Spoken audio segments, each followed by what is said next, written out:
Polynomials എന്ന് പറഞ്ഞ chapter number 2 ആണ് നമ്മളിവിടെ ഡിസ്കസ് ചെയ്യുന്നത്. ചാപ്റ്റർ നമ്പർ 2-ൽ പോളിനോമിയൽസ് എന്ന് പറഞ്ഞാൽ നമുക്കറിയാം. ഇവിടെ ചാപ്റ്റർ 2-ൽ നമ്മൾ എന്താണ് ക്വാഡ്രാറ്റിക് പോളിനോമിയൽ അതാണ് ഡിസ്കസ് ചെയ്യുന്നത്. ക്വാഡ്രാറ്റിക് പോളിനോമിയൽ എന്ന് പറഞ്ഞാൽ അതിൻ്റെ ഡിഗ്രി 2 ആയിരിക്കും. ഇപ്പോൾ ax² plus bx plus c, ax² plus bx plus c എന്ന് പറഞ്ഞാൽ ഇവിടെ എക്സിൻ്റെ പവർ 2 ആണ്.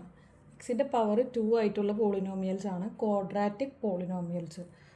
അപ്പോൾ ഇവിടെ എ എന്ന് പറഞ്ഞാൽ എക്സ്² കോയിഫിഷ്യൻറ്റ്, ബി എന്ന് പറഞ്ഞാൽ എക്സിൻ്റെ കോയിഫിഷ്യൻറ്റ്, സി എന്ന് പറഞ്ഞാൽ കോൺസ്റ്റൻറ്റ്. ഓക്കെ, ഇതൊരു പോളിനോമിയലാണ്. ഈ പോളിനോമിയലിൻ്റെ എങ്ങനെ ഇതിൻ്റെ സീറോസ് അല്ലെങ്കിൽ അതിൻ്റെ റൂട്ട്സ് എങ്ങനെ കാണാം, സീറോസ് ഓർ റൂട്ട്സ് എന്ന് പറഞ്ഞാൽ അതിൻ്റെ സൊല്യൂഷനാണ്. നമ്മൾ ഫാക്ടേഴ്സ് കണ്ടുപിടിച്ചിട്ട് നമ്മളതിൻ്റെ സൊല്യൂഷനെയാണ് നമ്മൾ സീറോസ് അല്ലെങ്കിൽ റൂട്ട്സ് എന്ന് പറയുന്നത്. അപ്പോൾ നമുക്ക് ആ കിട്ടുന്ന വാല്യൂ ഈ എക്സിൻ്റെ പ്ലേസിൽ അപ്ലൈ ചെയ്ത് കഴിഞ്ഞാൽ നമുക്കിതിനെ 0 ആയിട്ട് കിട്ടും. ഇത് ഇക്വേറ്റ് ചെയ്താൽ ഈക്വൽ ടു 0 കൊടുത്തു കഴിഞ്ഞാൽ നമുക്ക് ഈക്വൽ ടു 0 ആയിട്ട് കിട്ടും. അതാണ് പോളിനോമിയൽസ്. അപ്പോൾ നമുക്കിവിടെ 0 അല്ലെങ്കിൽ റൂട്ട്സ് എങ്ങനെ ഫൈൻഡ് ചെയ്യാം, അതിന് നമ്മൾ യൂസ് ചെയ്യുന്ന ഒരു മെത്തേഡാണ് സ്പ്ലിറ്റിംഗ് ബൈ മിഡിൽ ടേം. ഇവിടെ മിഡിൽ ടേം അതാ ബി അല്ലേ. സപ്പോസ് ഒരു പോളിനോമിയൽ എഴുതാണ് 4x² minus 4x plus 1. Okay, അപ്പോൾ ഇവിടെ നമ്മൾ സൈഡിലൊന്ന് എഴുതി വെക്കാം. എ എത്രയായിരിക്കും, A equal to 4, B equal to -4, C equal to 1 അല്ലേ. നമുക്ക് splitting by middle term method ചെയ്യുമ്പോൾ സമ്മ് പറയുന്നത് സം ഈക്വൽ ടു ബി ആയിരിക്കണം. പ്രൊഡക്റ്റ് എന്ന് പറയുന്നത് എ സി ആയിരിക്കണം. ഇപ്പോൾ ഇവിടെ x² കോയിഫിഷ്യൻ്റ് ഉണ്ട്, അതുകൊണ്ട് നമുക്ക് എ സി എഴുതാം. ഇനി x² കോയിഫിഷ്യൻ്റ് ഇല്ലെങ്കിൽ നമുക്ക് ജസ്റ്റ് എന്ത് എഴുതാൽ മതി, സി എഴുതിയാൽ മതി. ഓക്കെ, ഇവിടെ x² കോയിഫിഷ്യൻ്റ് ഉള്ളതുകൊണ്ട് a × c എഴുതണം. അപ്പോൾ x² കോയിഫിഷ്യൻ്റ് ഇല്ല എന്ന് മീൻ ചെയ്ത് അവിടെ 1 ആണല്ലോ, നമുക്ക് ജസ്റ്റ് സി എഴുതാം. അപ്പോൾ ഇങ്ങനെ തന്നെ എഴുതി പോയാൽ മതി. അപ്പോൾ എയുടെ വാല്യൂടെ 1 കൊടുത്താലും കറക്റ്റ് തന്നെ കിട്ടാം. സമ്മ് ബിയും പ്രൊഡക്റ്റ്. ഇപ്പോൾ ഇവിടെ ചെക്ക് ചെയ്ത് നോക്കിയേ, സമ്മ് ബി എന്ന് പറഞ്ഞാൽ എത്രയാണ്, -4, പ്രൊഡക്റ്റ് a × c 4 × 1 4. ഓക്കെ, ഇനി നമ്മൾ രണ്ട് വാല്യൂസ് നോക്കുക. ഏത് രണ്ട് നമ്പേഴ്സ് തമ്മിൽ ആഡ് ചെയ്യുമ്പോഴാണ് -4 വരിക, ആ രണ്ട് നമ്പേഴ്സ് തമ്മിൽ മൾട്ടിപ്ലൈ ചെയ്യുമ്പോൾ നമുക്ക് 4ഉം ആൻസർ കിട്ടണം.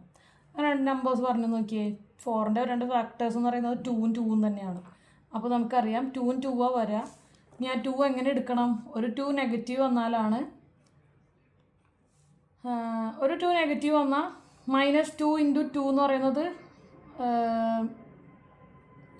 സം ചെയ്യുമ്പോൾ നമുക്ക് പ്രൊഡക്റ്റ് ചെയ്യുമ്പോൾ നമുക്ക് -4 കിട്ടില്ല. 4 വരണമെങ്കിൽ ഒന്നെങ്കിൽ 2 പോസിറ്റീവ് ആവണം അല്ലെങ്കിൽ 2 നെഗറ്റീവ് ആകണം അല്ലേ പ്രൊഡക്റ്റ്. അപ്പോൾ 2 പോസിറ്റീവ് വന്നു കഴിഞ്ഞാൽ അവിടെ നെഗറ്റീവ് വരില്ല, അപ്പോൾ 2ഉം നെഗറ്റീവ്. 2 -2 പ്ലസ് -2 ചെയ്താൽ -4ഉം കിട്ടും, -2 × -2 ചെയ്താൽ +4ഉം കിട്ടും. അപ്പോൾ ഇതാണ് രണ്ട് ഫാക്ടേഴ്സ്.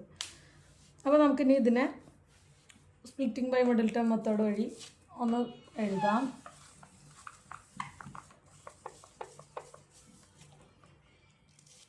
എങ്ങനെ എഴുതാം, ഇങ്ങോട്ട് എഴുതാം. 4x² മൈനസ് 2x എഴുതാം. Again -2x plus 1. എന്നിട്ട് ഇതിന്ന് ഈ രണ്ട് ടേമിൽ നിന്ന് കോമൺ വരുന്നത് ഔട്ട് സൈഡ് എടുക്കുക. 4 എക്സ് ഉണ്ട്, 4 ഉണ്ട്, ഇവിടെ 2x, ഈ 2x കോമൺ അല്ലേ നോക്കിയേ. 2x ഔട്ട് സൈഡ് എടുത്തു. ബാക്കി എന്ത് വരും ഇവിടെ, 2x -1. കറക്റ്റ് അല്ലേ നോക്കിയേ. 2x × 2x 4x², 2x × -1 -2x. ഇനി ഇവിടെയും അതുപോലെ തന്നെ എന്താ ഔട്ട് സൈഡ് എടുക്കേണ്ടത്, ഇവിടെ ഒരു 2x + 1 ഉണ്ട്. അപ്പോൾ നമുക്ക് എന്ത് ചെയ്യാം, രണ്ടിലും കോമൺ ആയിട്ട് വരുന്നത്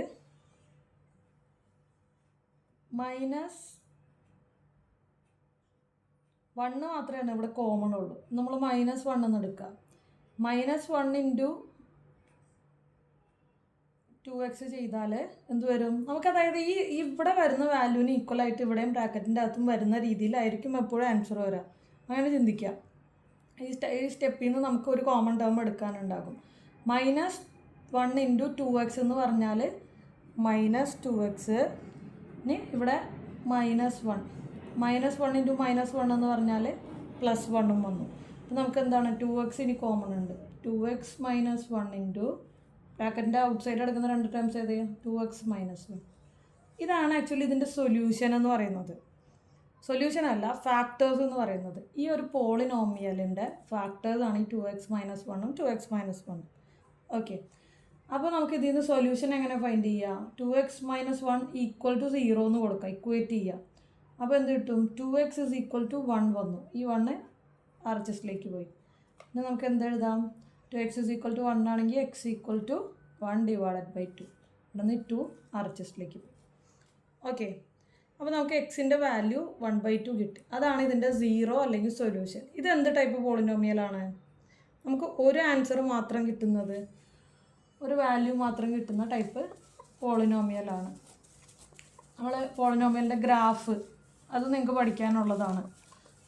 പോളിനോമിയലിൻ്റെ ഗ്രാഫ്, ക്വാഡ്രാറ്റിക് പോളിനോമിയൽ, ലീനിയർ പോളിനോമിയലിൻ്റെ ഒക്കെ ഗ്രാഫ് എങ്ങനെ വരുന്നു? ക്വാഡ്രാറ്റിക് പോളിനോമിയലിൻ്റെ ഗ്രാഫ് നമുക്ക് പാരാബോളിക് ഷേപ്പാണ്. അതായത് ഇങ്ങനെ നോക്കിയേ, ഇത് പാരാബോള ഷേപ്പാണ്. ഇവിടെ എക്സിൽ എത്ര ടച്ച് ചെയ്യുന്നുണ്ടോ അത്രയും സൊല്യൂഷൻസാണ് കിട്ടുന്നത്.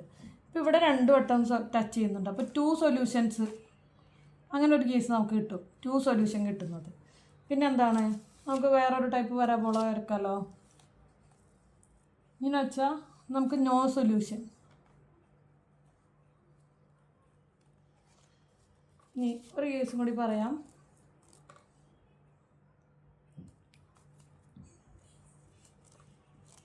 ഇങ്ങനെ വരും, ഇങ്ങനെ ജസ്റ്റ് ഒരു പോയിന്റിൽ ടച്ച് ചെയ്ത് പോയി. അപ്പോൾ ഇവിടെ എന്താണ്?